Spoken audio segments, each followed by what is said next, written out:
परमेश्वर ने कहा। उसके बाद कुछ दिन के बाद दोनों भाई खेत पर चला गया। वो फसल उगाने वाला कैन भी गया, भेड़ चराने वाला हाबिल भी गया। जाने के बाद में दोनों के बीच में बातचीत होते वो कैन गुस्सा में था। उसी गुस्सा में क्या किया, अपने भाई को मर्डर कर दिया, हत्या कर दिया। हत्या करने के बाद में वो हाबिल मर गया, उसका ब्लड पूरा जमीन पे बिछड़ गया इधर उधर। तब परमेश्वर फिर से कैन को पूछा, हे कैन, तुम्हारा भाई किधर है? तब कैन ने परमेश्वर को क्या जवाब दिया मालूम? कैन ने कहा, मुझे क्या मालूम वो कहाँ गया, ऐसा नहीं, मुझे क्या मालूम, मुझे क्या पता। कैन बता रहा, मैं थोड़े ना उसका रखवाला हूँ। कैन बोल रहा है, अपने भाई को जिसको मर्डर किया वही कैन बोल रहा है, क्या मैं थोड़े ना अपना भाई का रखवाला हूँ, मुझे क्या पता। तब परमेश्वर ने कैन से कहा, जिस जमीन पर तेरा भाई का खून गिरा है वो जमीन चिल्ला कर मुझे पुकार रहा है, इसीलिए इस जमीन में जब तू फसल उगाएगा ये जमीन भी तुझे फसल देकर संतुष्ट नहीं करेगा, तू ये जमीन भी तुझे श्रापित कर रहा है। ये परमेश्वर ने कैन को कहा और उस दिन से कैन श्रापित हो गया। जो फसल उगाता था उसका फसल जैसा मिलना चाहिए वैसा नहीं मिला। चर्च, आज की ये वचन के द्वारा परमेश्वर यही बता रहा है आपको और मुझे। ध्यान से सुनिए, मैं लंबा चढ़ा नहीं है। भेड़ा चराना का मतलब ही मिनिस्ट्री है, खेती करना भी मिनिस्ट्री है। आज इस पृथ्वी में दो किस्म का मिनिस्ट्री करने वाला लोग हैं और ये मिनिस्ट्री कोई तो किसी को जैसा कैन के जैसा मिनिस्ट्री सेवकाई कर रहा है, वो उसमें प्रभु संतुष्ट कभी नहीं है और ना कभी होगा। हालेलुया। हाबिल ने आत्मिक रूप से परमेश्वर की आराधना करने वाला उस सच्चाई से उस भेंट को चढ़ाया। उस भेंट चढ़ाने का कारण से परमेश्वर ने उसका भेंट ग्रहण किया। इसीलिए जब उसका भेंट ग्रहण ना किया, तो जब कैन का भेंट ग्रहण ना किया तब उसका गुस्सा उठ गया, क्योंकि उसका भेंट ग्रहण नहीं किया था। और इसीलिए तो परमेश्वर का वचन बता रहा है, अगर आप अच्छा काम करता तो क्या तुम्हारा भेंट भी ग्रहण ना होता, लेकिन तुमने अच्छा से भेंट को नहीं चढ़ाया, अच्छा काम तूने नहीं किया, इसलिए तेरे भेंट को ग्रहण नहीं किया गया। परमेश्वर का वचन बता रहा है कैन को परमेश्वर। चर्च, आज इस पृथ्वी में मैंने पहले बोल दिया, सुनने वाला व्यक्ति बहुत है, पढ़ने वाला व्यक्ति भी बहुत है, लेकिन इसके अनुसार चलने वाला बहुत कम है। और इसका अनुसार चलने वाला व्यक्ति का मतलब हाबिल के जैसा नीचे बनना है। सिर्फ सुन के पढ़ के धन्य बन के उसमें संतुष्ट मत बने, क्योंकि प्रभु का दिन निकट है और प्रभु उन लोगों को लेने के लिए आ रहा है जो हाबिल के जैसा बनना चाहता है, जो परमेश्वर का वचन के अनुसार अपने जीवन का अतिवाहित करेगा, उसी को परमेश्वर मतलब यीशु मसीह लेने के लिए। Hallelujah, hallelujah. आज एक वचन के द्वारा यही हमको बताना चाह रहा है कि इस पृथ्वी में रहने वाले लोग सच्चाई से और ईमानदार से प्रभु महिमा देकर संतुष्ट करने वाले। तो कोई सोचेगा मैं तो कहा, मैं तो लिखा पढ़ा नहीं हूँ, मैं कैसा मिनिस्ट्री। कोई किसी का माइंड में सोच है कि मैं तो अनपढ़ हूँ, मैं तो पढ़ा लिखा भी नहीं हूँ, तो कैसा मिनिस्ट्री करूंगा। ऋतु का काम चार तेरा में उन्होंने पतरस और यूहन्ना का साहस देखा और ये जाना कि ये अनपढ़ और साधारण मनुष्य है। हालेलुया। कोई सोच रहा है ये तो मिनिस्ट्री के बारे में बोल रहा है, मैं तो मिनिस्ट्री करने वाला तो नहीं हूँ। किसी का माइंड में ऐसा सोच आ गया, मैं तो प्रचारक नहीं हूँ, मैं तो चर्च का लीडर भी नहीं हूँ, मैं तो अमुक नहीं हूँ, मैं तो तामुक नहीं हूँ, मैं कैसा प्रचार करूंगा, मैं कैसा मिनिस्ट्री करूंगा। और कोई तो सोच रहा है मैं तो अनपढ़ हूँ, मुझे लिखा पढ़ा भी नहीं आता, मैं वचन पढ़ना भी नहीं आता, वचन लिखना भी नहीं आता, मैं प्रचार क्या करूंगा। लेकिन प्रेरितों का काम 4 का 13 में बता रहा है, जो पतरस और यूहन्ना मछली पकड़ने वाला व्यक्ति था, जिसके द्वारा परमेश्वर ने बड़ा बड़ा चमत्कार किया। वो पतरस और यूहन्ना भी आप अनपढ़ था, अनएजुकेटेड था, वो भी कुछ लिखा पढ़ा नहीं था, आपका जैसा मेरा जैसा एक साधारण व्यक्ति था, लेकिन परमेश्वर ने उसे उनको मिनिस्ट्री में अगुवाई किया। तो परमेश्वर आज भी आप लोगों को और मुझे अगुवाई करने के लिए तैयार है चर्च। सिर्फ आपको और मुझे तैयारी होना जरूरी है चर्च। आज बहुत सारे लोग कहते हैं मैं तो अनपढ़ हूँ, मैं लिखा पढ़ा नहीं हूँ, मैं कैसा मिनिस्ट्री करूँगा, मैं कैसा सेवकाई करूँगा, मैं कैसा जाऊँगा सुसमाचार पता चलूँगा। लेकिन वचन बता रहे पतरस और यूहन्ना एक मछली पकड़ने वाला व्यक्ति था, लेकिन वो लोग को जब पवित्र आत्मा ने अगुवाई किया, जब अपने आप को सरेंडर किया, जब समर्पित किया, वही पतरस और यूहन्ना मछली पकड़ने वाला व्यक्ति एक दिन में हजार हजार लोगों को बपतिस्मा दिया।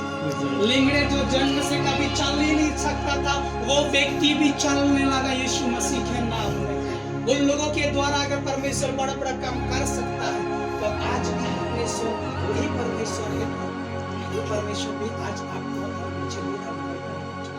लेकिन आप पर मुझे तैयारी करना, आप पर मुझे खड़ा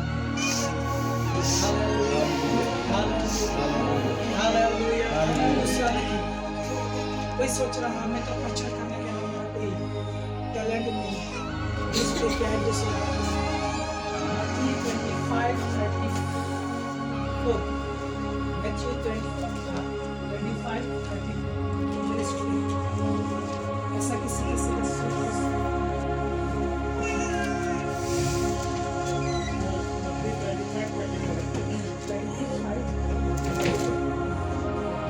तब राजा अपनी दाहिनी और बालों से कहेगा, हे मेरे पिता के धन्य लोग, आओ उस राज्य के अधिकारी हो जाओ जो जगत के आदि से तुम्हारे लिए तैयार किया हुआ है।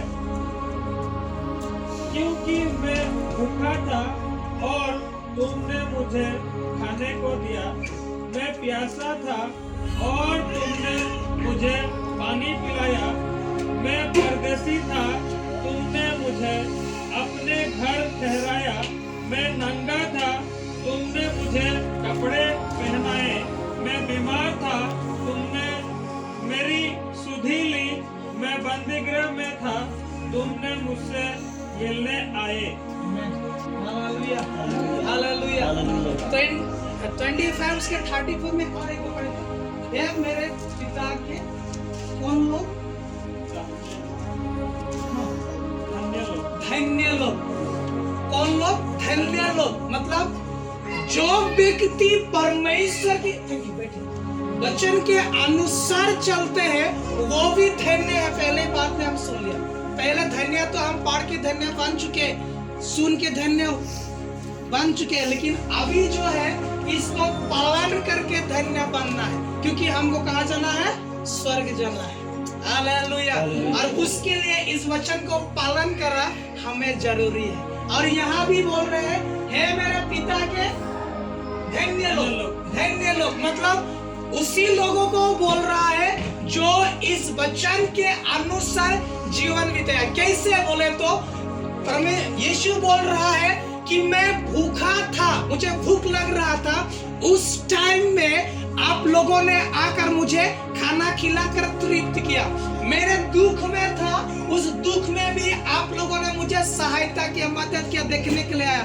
मैं बंदीगिरी में था, तब आप लोगों ने मुझसे जाके विजिट किया, मुझसे मिला। मतलब वही लोगों को जो जाकर कोई बीमार में है, दुख में है, भूख में है, कोई समस्या में है, जाकर मदद करना भी एक प्रकार से एक मिनिस्ट्री है। चर्च लोग सोचता है जाके सुसमाचार प्रचार करना ही मिनिस्ट्री नहीं। अगर कोई फैमिली प्रॉब्लम में है, जाके प्रार्थना में मदद करना भी एक प्रकार की मिनिस्ट्री है। चर्च अगर कोई दास या दासी बंदीगिरी में है तो उसके लिए प्रार्थना करना भी मिनिस्ट्री है। चर्च लेकिन परमेश्वर का वचन के अनुसार आज इस प्रकार इस पृथ्वी में बहुत सारे लोग हैं जो दूसरों के लिए प्रार्थना नहीं करता।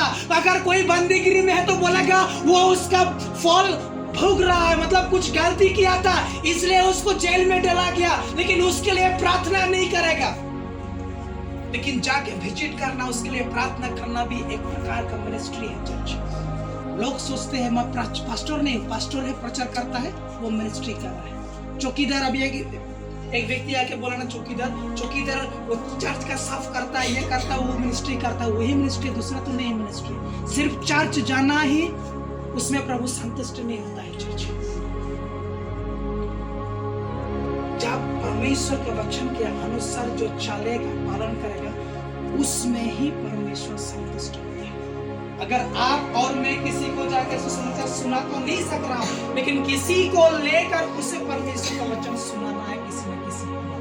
अगर वो कोई प्रॉब्लम में है, दुख में है, तो जाकर उसे मदद करना भी एक प्रकार की मिनिस्ट्री है और हमको और आपको करना सकते हैं, जरूरी है। अगर कोई दुख में है तो उसे खाना एक खाना भी बना के लेके जाके दे सकते हैं, तो वो तो कर सकते हैं। और परमेश्वर वही बता रहा है, मैं भूखा था और उस टाइम में आप लोगों ने आके मुझे खाना खिला के तृप्त किया। हालेलुया। मैं बंदीगिरी में था तो आप लोगों ने आके मुझे विजिट किया। मैं समस्या में था, उस टाइम में आप लोगों ने मेरे पास मुझे देखने के लिए आया। मतलब आज इस पृथ्वी में सच में बोल रहा हूं, बहुत सारे लोग हैं, कोई अगर दुख में है, कुछ गलती किया था इसलिए वो बोल रहा है, रहने दो, मजा कोई काइन के जैसा जेलस फीलिंग करता है, प्रभु उसको उसमें संतुष्ट नहीं है। काइन के द्वारा काइन वो जेलस फीलिंग करता था, इसलिए तो परमेश्वर उसे बोला, अगर तू अच्छा काम किया होता तो तेरा भेंट भी ग्रहण किया होता, लेकिन आपने अच्छा काम नहीं किया, इसलिए तेरा भेंट ग्रहण भी नहीं हुआ। आज दो प्रकार का मिनिस्ट्री करना मुश्किल। आज आप और मैं आज प्रॉमिस करेंगे, जो भी करेंगे सच्चाई से और ईमानदार से करेंगे, क्योंकि ये 2026 में पहली बार आपको और मुझे दिखाने का साल है। Hallelujah, hallelujah. आपका और मेरा बढ़ोतरी का साल है, आपका और मेरा डेवलप होने का साल है, चाहे वो फाइनेंस में हो, चाहे मिनिस्ट्री में हो, चाहे खेती बाड़ी में हो, चाहे बिजनेस में हो, चाहे स्टडी लाइफ में हो, चाहे जो कुछ में भी हो। ये 2026 आपके लिए और मेरे लिए एक बढ़ोतरी का साल है चर्च।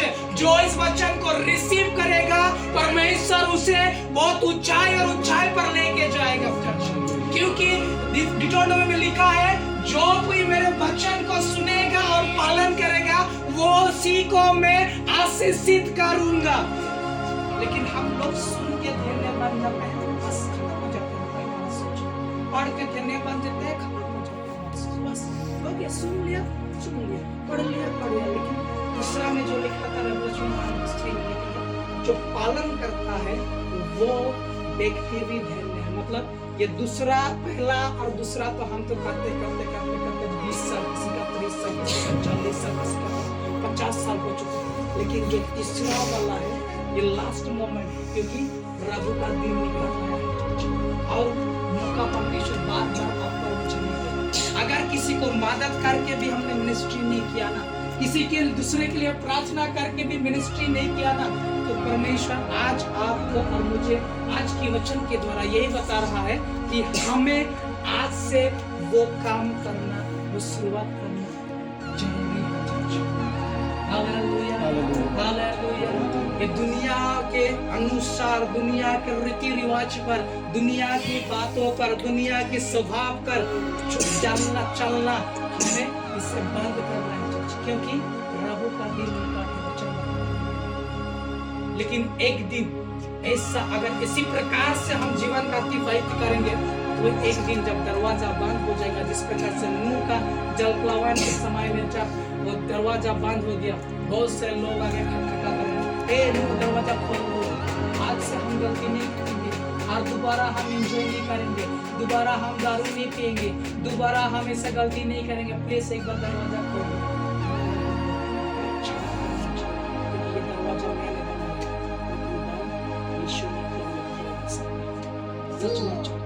अगर वो दरवाजा अगर बंद हो गया, तो ना किसी का पिताजी, ना किसी का हॉस्टल, ना किसी का विश्व, ना किसी का रेफरेंस कोई खोलने से सिर्फ और सिर्फ यीशु खोल सकता है। अगर यीशु अगर संतुष्ट नहीं हुआ आपकी महिमा के द्वारा, मेरे महिमा के द्वारा, तो वो दरवाजा बंद हो जाएगा। इसलिए यही मौका परमेश्वर ने दिया। ये प्रभु आपको और मुझे एक समय दिया है, इस शाम की सर्विस में परमेश्वर ने आपको और मुझे ऐसे ही लेके आया, कुछ ना कुछ सिखाने के लिए, कुछ बताने के लिए, कुछ देने के लिए परमेश्वर आपको और मुझे यहाँ लेके आया। इसलिए प्यार चर्च, आज हमें वो सिद्धांत लेना है कि मुझे कायन के तरह नहीं, लेकिन हाबिल के द्वारा एक अच्छा से, एक सच्चाई से और ईमानदार से प्रभु को सेवा करना, प्रभु को महिमा देना। प्रभु आपको जीवन में सब कुछ दिया है। एक बार आंख बंद करके देख लो, जब आपका और मेरा पैदा हुआ, पैदा होने से लेके आज किसी का 20, 30, 40, 50, 60 साल हो गया, इस इतना दिन में परमेश्वर आपको सब कुछ दे चुका, लेकिन परमेश्वर को आप और मैं उसके बदले क्या दिया? कुछ दे नहीं पाया। और परमेश्वर आपसे मुझे कुछ धन दौलत या प्रॉपर्टी या बंगला, कुछ गाड़ी, कुछ नहीं मांग रहा है, सिर्फ यही मांग रहा है कि आप और मैं सच्चाई से उसकी आराधना और उसका महिमा करें। लेकिन चर्च, इस पृथ्वी में लोग अपने आप में व्यस्त होकर परमेश्वर को पीछे रख के आगे बढ़ने की कोशिश कर रहे हैं। इसीलिए तो लोग आज दुख में और कष्ट में जीवन को अतिवाहित करना पड़ रहा है, क्योंकि परमेश्वर को पीछे रख दिया। जो परमेश्वर ने आपके लिए, मेरे लिए एक अच्छा योजना बनकर आपको मुझे इस पृथ्वी में भेजा, उस योजना के जाने बगैर आप और मैं, इस पृथ्वी के लोग उस योजना को जाने बगैर अपनी योजना के अनुसार चलने के कारण से आज लोग इस पृथ्वी में दुख में फेस करके, दुख को फेस करके, प्रॉब्लम को फेस करके जीवन अतिवाहित कर रहे हैं। मैं कहना चाहता हूँ आज के वचन के द्वारा परमेश्वर आप लोगों से मुझे कहना चाहता हूँ, आपके पास जो कुछ भी है, जो टैलेंट है, वही टैलेंट के लेकर परमेश्वर को महिमा करो। आपके पास जो आशीष है, उसी आशीष को लेकर परमेश्वर को महिमा करो। अगर किसी को दान देने का वरदान परमेश्वर ने दिया है, तो किसी को दान दे के मदद करके परमेश्वर की महिमा करो। मैं तो जा नहीं सकता प्रभु का वचन प्रचार करने के लिए, लेकिन कोई भाई या कोई बहन तो प्रभु का सेवकाई के लिए जा रहा है, 50 रुपया प्रार्थना करके लो और उस भाई और बहन को दो और प्रार्थना करके उसको भेज दो, क्योंकि मैं तो जा नहीं पा रहा हूँ, लेकिन वो भाई और बहन जा रहे हैं। उसी प्रकार भी मिनिस्ट्री करो, क्योंकि प्रभु का दिन निकटे। एक दिन आपको और मुझे पूछेगा, आपके पड़ोसी में जो भाई है वो क्यों मुझे अनजान होके आज मृत्यु को ले लिया? ये तेरा और आपका और मेरा जिम्मेदार है चर्च। आपका साथी और मेरा साथी अगर आज यीशु को बिना जाने हुए अगर मृत्यु हो गया, तो परमेश्वर उसे नहीं बटेगा, उससे नहीं पूछेगा, आपको और मुझे पूछेगा। उस दुख में था तो क्यों नहीं गया, जाके मदद क्यों नहीं किया? वो जब परेशान भी था तो क्यों जाके इनकार नहीं किया? वो बंदीगिरी में था तो क्यों जाके उसके विजिट नहीं किया? चर्च उस दिन यीशु आपको और मुझे पूछेगा, क्योंकि आप और मैं यीशु को जानते हैं। लेकिन जो लोग आपके पड़ोसी में है, आपके साथी है, मेरा साथी है, वो लोग जो लोग यीशु को नहीं जानता, उसको बताना, उसको समझाना यीशु के बारे में आपका और मेरा जिम्मेदार। अगर मैं नहीं सक रहा हूँ ना, तो किसी भाई या किसी बहन जो परमेश्वर में काम कर रहे हैं, उसके द्वारा उसको मदद करते हुए उससे तक प्रभु का वचन पहुंचाना है किसी न किसी द्वारा। इसलिए तो बोल रहे हैं, मैं भूख में था, अगर वो भूख में है तो जाकर उसे खाना दो, खाना दे के 2 बार प्रभु के बारे में प्रचार करना, सिर्फ टाई लगाना जरूरी है, अच्छा ड्रेस होना जरूरी है, अच्छा जाके प्रभु के बारे में बोलना। एक बात लास्ट में बोलना चाहता हूँ, सच में प्रभु का दिन निकट है, क्योंकि प्रभु वचन में साफ कह दिया, मेरे आने के समय में ये तुम लोग देखने पाओगे। आज उसी प्रकार इस पृथ्वी में घटना घटा और इसके द्वारा हमें मालूम है कि यीशु का दिन निकट है और हमें प्रभु का आने का दिन के लिए हमें तैयारी करना है। तो कैसा तैयारी करें? जिस प्रकार वचन कहता है, जाकर एक दूसरे को कैन के जैसा जेलस नहीं करके हाबिल के द्वारा हमें ईमानदार के साथ प्रभु के सम्मुख में जाके उसको भेंट चढ़ाना है। अगर कैन के द्वारा अगर हम लोग करेंगे तो ये जमीन भी आपके लिए और मेरे लिए श्रापित हो जाएगी। जो श्रापित इसलिए होता है, जो प्रभु को पीछे रखता है और आगे कुछ करना चाहता है लेकिन सफल नहीं होता। नहीं होने का कारण एक ही है, वो कैन के जैसा करना चाहता है, इसलिए वो अपने जीवन में श्रापित हो जाता है खुद के लिए। और जो यीशु के अनुसार हाबिल के जैसा करता है, वो व्यक्ति आशीषित होता है। इसलिए आज आप और मैं एक ही प्रार्थना करेंगे कि यीशु, मैं कैन के जैसा नहीं लेकिन हाबिल के जैसा ईमानदार बनना चाहूँ। हाँ, हाबिल मर गया, मरने के बाद में जो ब्लड जमीन पे गिरा, वो जमीन यीशु को, वो जमीन से एक चिल्लाहट निकल के आ रहा था। जिस जगह में आप जाओगे, जिस जमीन पे कदम रखोगे, अगर कुछ अच्छा काम करके जाओगे तो वो काम भी, ये जमीन भी प्रूफ कर देगा कि एक व्यक्ति ने कुछ अच्छा काम करके गया है चर्च, और उसी के द्वारा आपका पहचान सदा और सर्वदा बना रहेगा। लेकिन आज पृथ्वी के लोग वही नहीं समझते और नहीं करते। लास्ट में फिर से कहता हूँ, एक ही प्रॉमिस करेंगे प्रभु यीशु, आज से मैं एक अच्छा व्यक्ति, 2026 में एक अच्छा व्यक्ति बनना चाहता हूँ। क्योंकि सुनते सुनते मैं बहुत धन्य बन चुका, पढ़ते पढ़ते मैं बहुत धन्य बन चुका, लेकिन तीसरा जो है पालन करना व्यक्ति में बनना चाहता हूँ। और वो वचन को लेकर मैं हर एक जगह में जाऊंगा, जैसा आपका वचन कहता है उसी प्रकार जीवन जब ये प्रॉमिस प्रॉमिस करने का समय ही प्रभु आपके जीवन में और मेरे जीवन में जो जरूरत है, चंगाई चाहिए ना, वो प्रॉमिस करो, चंगाई हालेलुया। जो बंधन में है उस बंधन से आपको ऑटोमेटिक मिल जाएगा। सिर्फ आप फोकस करो उस यीशु का काम पर, यीशु को संतुष्ट करने के लिए आप लगे रहो। जब आप और मैं यीशु को संतुष्ट करूंगा तो परमेश्वर आपको और मुझे संतुष्ट करेगा। हालेलुया। अगर आपने आपको संतुष्ट करने चाहेंगे तो आज सुबह मैंने बोला था जाल में क्या लगेगा, क्या बोला था सुबह? जबड़ा। जबड़ा का मतलब क्या बोला था? पतरस सारी रात अपने टैलेंट को लेकर मेहनत किया, मछली नहीं मिला। क्या मिला? जबड़ा जब जाल को धोता है तो क्या मिलता है? दुख लगता है। आज उसी प्रकार अपने टैलेंट को लेकर, अपने इच्छा को लेकर, अपने ओर से करने के लिए कोशिश करेंगे तो आपके जाल में, मेरा जाल में जबड़ा ही लगेगा।